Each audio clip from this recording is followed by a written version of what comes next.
Hey guys, Craig here again. So this is part 3 of the Jackal build. Where I left you was on step 19. So we've gone from step 20 all the way up to step 26, and I'm about to start step 27. So on step 20 then, we're basically building the Bowman Bracket. Nothing too hard about doing the Bowman Bracket. That was fairly simple. All I'd say to you is just make sure that particularly C44 here is completely dry onto C54 before you start putting the bits on top. Otherwise it can go a little bit wobbly, and you're basically building up this whole bracket to sit between the seats. So as you can see on mine, I've done that. So we've got the Bowman bracket in there and everything's all fine and dandy, and the detail on it's pretty good, to say the least. Painting, yeah, that's going to be a little bit awkward. Step 21 is the gunner's step, and then the Pioneer kit here. And we've got the 2 rear mine blast protected seats. There is nothing hard whatsoever with this, putting all this in here. We then start moving on to the ROPs, and this starts getting tricky. All these little pieces have to be there. Like these here are the door latches. Actually, on the real thing, the little handle there is the handle to pull to open the door, so you can open the rear doors. But these have to be there for the actual door on this to be able to shut properly. And then you've got all the other little brackets. You've got the little speaker there for your PRR. What we used to do with that is we used to plug in sort of like the iPhone or whatever, mobile phone, and play music through it, because it's not too bad for that. We didn't really use it for the intention of speaking to the crew because we had PRRs on. But other than that, these brackets here, these pieces here are all tiny. And then the 2 rear plates are probably the easiest part on that. So to look at that then, we've got the mine gunner step there with a Pioneer kit on the back. We've got the 2 seats there. If you get this right, the doors should actually be able to swing open on the pins, so you can have the doors open and close. But what I have noticed is on the real one, these actually lock shut to there. There's a little clip that's here, and these doors actually lock into that to keep the door open. But on the actual kit itself, this one doesn't even go that far. It will only go to there, otherwise you'll snap the pins. And this one's a little bit bent where I tried to force it open to do that. So just be careful with the doors. Getting the brackets on for the doors wasn't too hard here, and that's all fairly easy, but we'll come on to that in a minute. But the doors are done. I've left the tyre off of here for painting. Ammo boxes, and then you've got a shovel underneath the door there. But there's nothing hard about this central bit here. That's probably the easiest part of the build so far. Moving on, so we start going into the ROPs, the rear ROPs. These pins here, so you're looking at B30s all the way across. You need to make sure you glue them on properly, but leave it so the actual bars at the back is still loose, because you'll need to adjust it when you come to put it on the actual vehicle. You've got more brackets here, B19. These are a little bit harder to get on, and you need to leave a gap in between as well, because you've got little pieces to slot into there. And we start getting into the tiny bits. So we've got A12, D10, B3. B3 is absolutely tiny. It's literally the size of the tip of an X-Acto blade. A2 will become apparent in a minute, because you've got to get them right or you're going to struggle. And then fitting the whole bracket onto the back isn't too bad. But if you look at the angle that these are at, they're set at an angle for a reason. You've got little tiny pins just on the end of A2. So you've got a long pin that goes through the end here, and you've got a short pin exposed at this end, and that'll become apparent in a minute. I'll just show you the full thing built up. So on here we've got the air filter, fire extinguisher, boiling vessel for your brews, another fire extinguisher, and that's the air filter. And we've got the rear Ecm boxes and toolboxes down here. Putting them into there is fine. And this is where you need to leave these rear bars loose so you can adjust them, because you need to fit them in the hole that they fit into. If you don't get it square, you'll have odd holes on either side and it'll be squint. So just be cautious of gluing the bars down and count the holes to make sure that they're both in the same hole on either side. So what all of that looks like is basically this. So there's the rear I'll just close those doors so they're not swinging about. So there's the two boxes at the back, rear Ecm boxes, and then we start going into all these bars up here. So when you actually come onto it, the rear Ecm plane, which is this part here, what the spoiler bit goes across, that is literally held on with that little tiny pin on the end there. It doesn't actually glue to the bottom of this. There's like a little cutout at the end of here, and you drop it on. So you need to make sure that A2 is fully dry before you try and put this piece on, this bracket here. Because if you don't, it's going to be a soggy mess and it's just going to collapse on you. And trying to get this square with the other side and trying not to snap that pin, because the pin is so tiny, the second you put that glue on and it starts to melt, you've pretty only much got one chance of getting it right. Otherwise you're going to melt the pin and you're going to have problems putting this bracket on.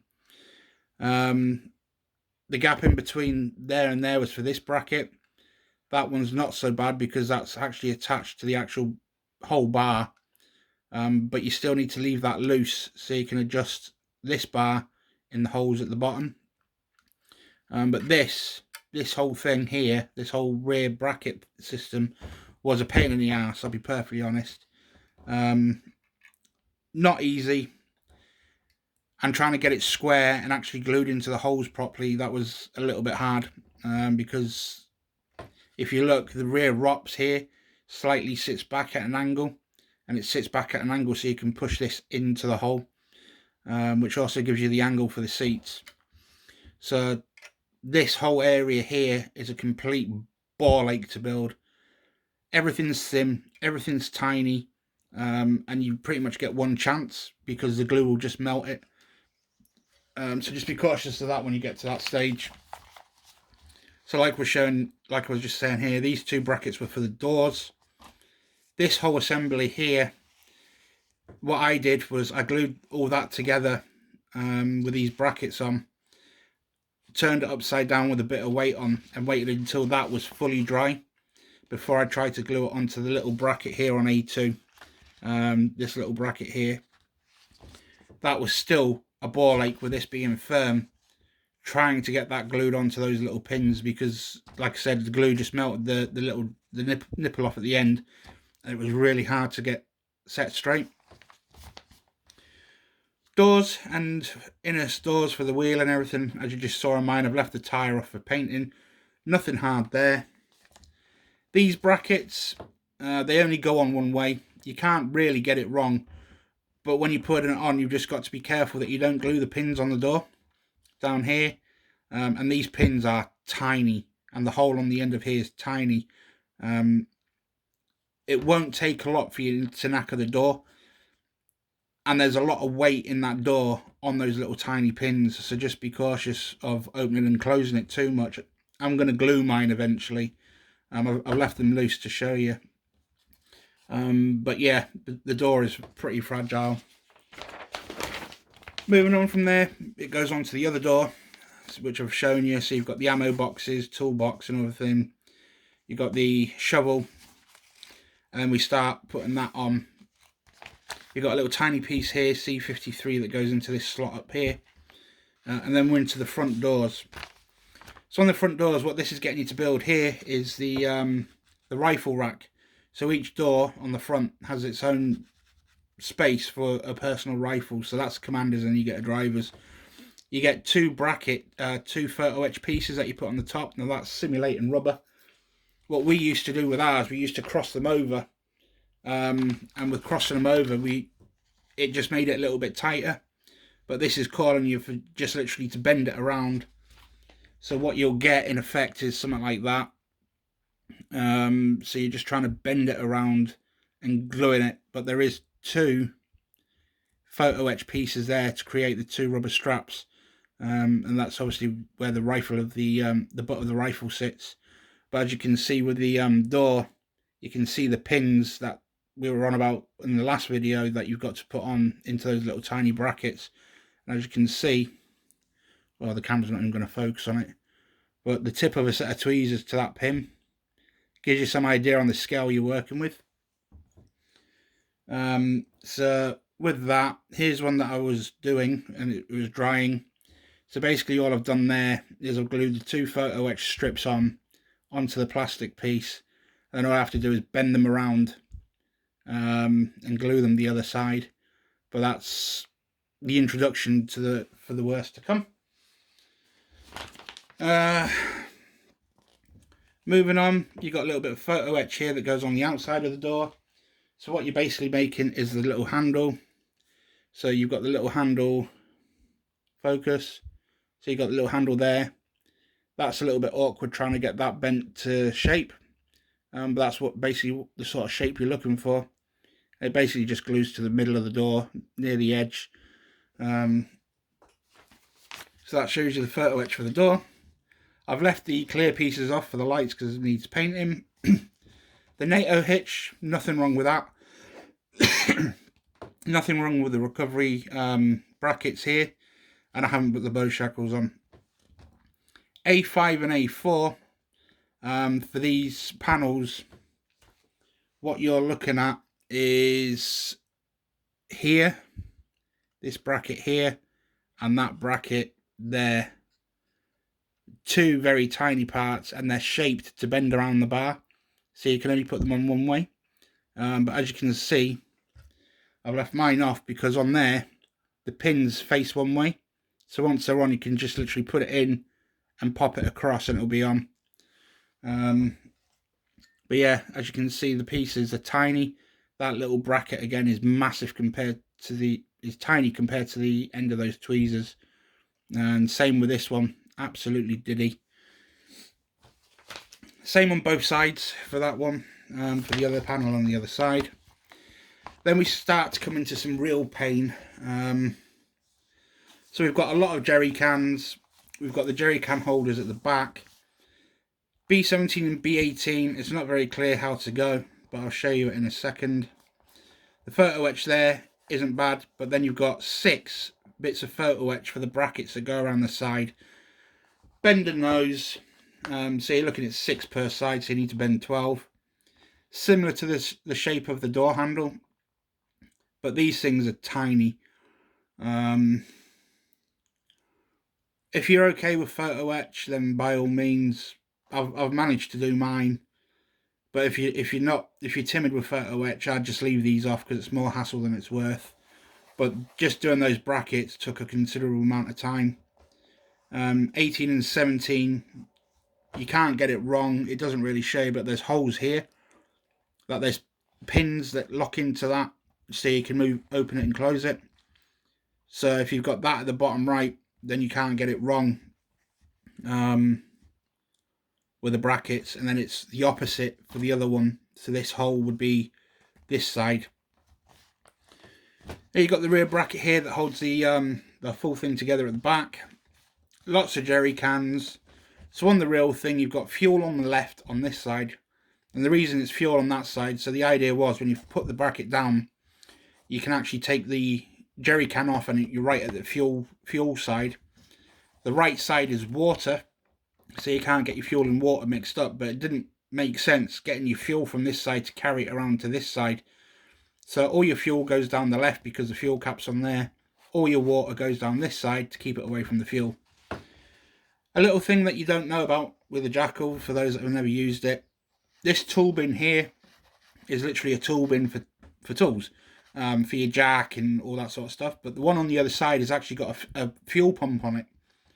And the idea is, instead of trying to pour this into the hole, what you can do is just pull out the hose, plug it into the jerry can or somebody else's vehicle, turn the pump on and it will siphon it out into the fuel tank for you. It's got like a little refueling station on it, which is pretty cool. And it saves time and it's a lot less messy.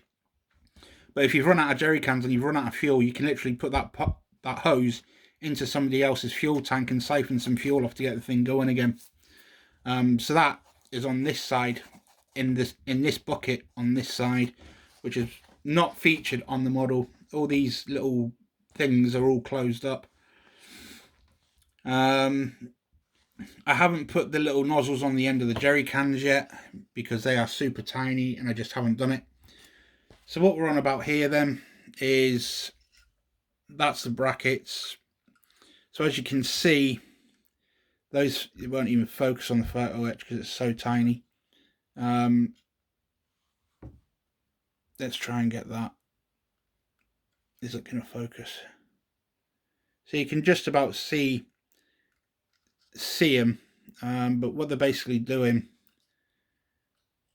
you can just about see it there. They're like little handles that you've got to bend and put on each of the corners of these jerry can holders, 3 on each side. Same on this side, so you've got 3 coming down this bit, 3 coming down that bit, so you can maybe see that one a little bit better. So yeah, they are super tiny, super frustrating, and that took a long time to do. You've also got these brackets on the end, and if you get it right, you're literally left with one hole at the end here, one hole at the end here, and that should lock into these. So what's supposed to happen with these is they're supposed to fold up so the jerry cans face inward, and then they can't get out because what is the bottom of the bracket is actually the wall. And then you have them down so you can take them out. I've got mine down just simply because the pin doesn't work properly to lift them up and down. So you can either glue them up or glue them down. Don't rely on the pins. So mine are actually glued down, but you've got all the little brackets like here, those little pieces that we were on about earlier on. Oh dear. Those little pieces that we were on about earlier on are actually here. So you've got 2 little L-shaped pieces that go on each corner there, and they're a pain in the ass to get on, because there's no markings for them, there's nowhere to really put them, and it is a tiny amount of plastic that you've actually got to play with that.